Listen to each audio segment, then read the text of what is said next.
Well, I have with me Bridget Reynolds, who's been, I suppose, working on this for quite some time. And we were talking to us today about what this could do, particularly with reference to Ireland. What's the situation, I suppose, with poverty at the moment in Ireland? Well, at the moment we have 18.5% of our population are at what's called at risk of poverty. Mm-hmm. That means that their incomes is less than 60% of the individualised mean income in the country.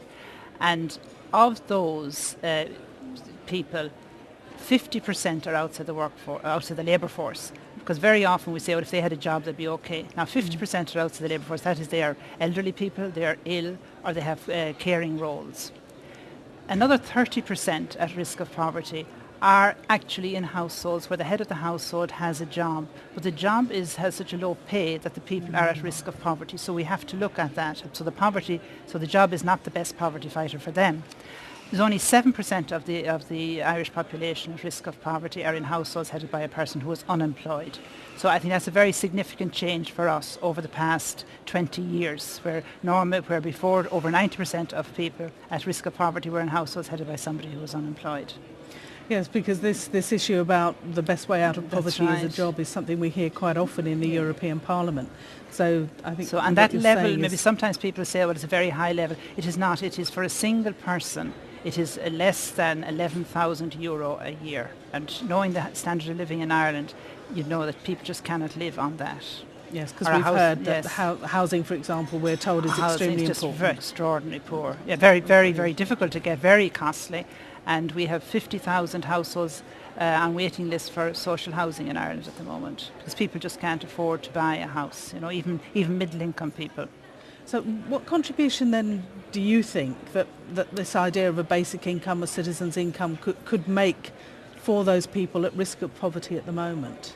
Well, I think the big thing that I would see basic income contributing would be, first of all, that it would give a certain freedom, that people aren't tied. There are all kinds of gaps, poverty gaps and unemployment traps for people who are at low income on social welfare and then take up a job. Now that would get rid of that in one go, and it would give that great freedom to people to take up part-time. Flexible working would be much more popular and much better. And of course there's the whole issue for women as well, where they can move in and out of the labour force with much more ease than the present system allows. So we would see that as having a huge impact on poverty. As well as that, we would also be looking at the actual rate at which a basic income was paid. And again, I think we have to give a lot of attention to that, again, within the system, because we reckon in Ireland we can afford to do it, to bring everybody up to the poverty line of income. I mean, that's brilliant to hear. We had a seminar here last week with AGE, which is our umbrella group for older people, and we had somebody there speaking about her own experience in France, where they have a level of €780, they say, is what you need to have some choice in your life to be, above the poverty line. Her income, even from the state, was only 620. Yes. And so you think in Ireland, yes, we have the resources, and we can measure that. But we need to first get a floor under people, and then we look at the various categories of people who who need extra income above the basic income. And there are certain groups, especially people with disabilities and people with special needs and all that. They would obviously have to be taken care of in their own right. But for everyone, first of all, to get that basic income would be wonderful. The other thing we would see about it is that anything that's universal usually doesn't get lost, whereas it's very easy for social welfare, which is targeted and means tested and so on. What we find very often, it slips. Like for us, the old age pension slipped very badly in the early 90s. Into the early 2000s, we slipped a lot for older people in Ireland. Now it has improved a bit in the last couple of years. But if something is universal, there is no danger of it slipping, because it would be tied to average industrial earnings. It would be tied. We would see it as being tied to that, so that people wouldn't slip back, when it's for everybody. And there's a new government now in Ireland. Obviously, It's of great interest to us as Greens, because Greens are in it. I mean, what hopes do you have of this new government?